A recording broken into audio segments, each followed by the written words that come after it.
দেখো আমি এখন ভাত খাচ্ছি, আর এই যে মেয়েটা এখন বাজে 11টা, আর একদম ঘুমাচ্ছে না। আইস ঘুমিয়ে আছে, ওকেও বিরক্ত করছে না, নিজে ঘুমাচ্ছে না, ওকে ঘুমাতে দিচ্ছে, আর না আমাকে ভাত খেতে দিচ্ছে। তবুও আমি বসে গেলাম ভাত খেতে। এই যে দেখো ঘুমের বাচ্চাটা কি করছে দেখো।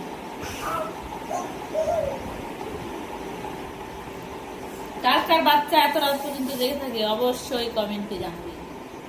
দেখো দেখো দেখো দেখো দেখো দেখো।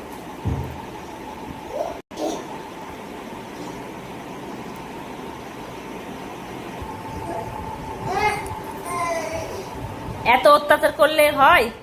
দাদা ঘুমাবে না? এত বড় জায়গা থাকতে ওকে ওই ধার ঠেলছে। একে সামলাতে সামলাতে আমার অবস্থা পুরো খারাপ হয়ে গেছে, একদম কোথাও যেতে দেয় না, সব সময় আমার সঙ্গে এনি টাইম। রান্না করার সময়, কাজ করার সময়, বাথরুমে যাবো তবুও পিছিয়ে পিছিয়ে চলে যাবে। নাজেহাল অবস্থা। 11:30 প্রায় বাজতে চলেছে, আমার খাওয়া কমপ্লিট হয়ে গেল, কিন্তু তবুও এর ঘুম নেই। না দিনে ঠিক রকম ঘুমায়, না রাতে ঘুমায়।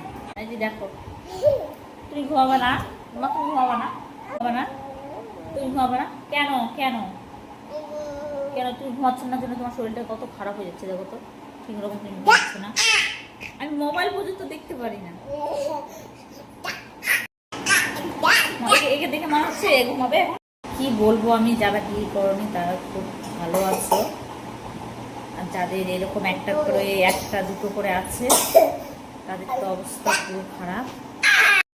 তার মধ্যে আমি একা সামলাই দুটোকে। আমার অবস্থা যে কি হয় সেটা আমি একমাত্র জানি।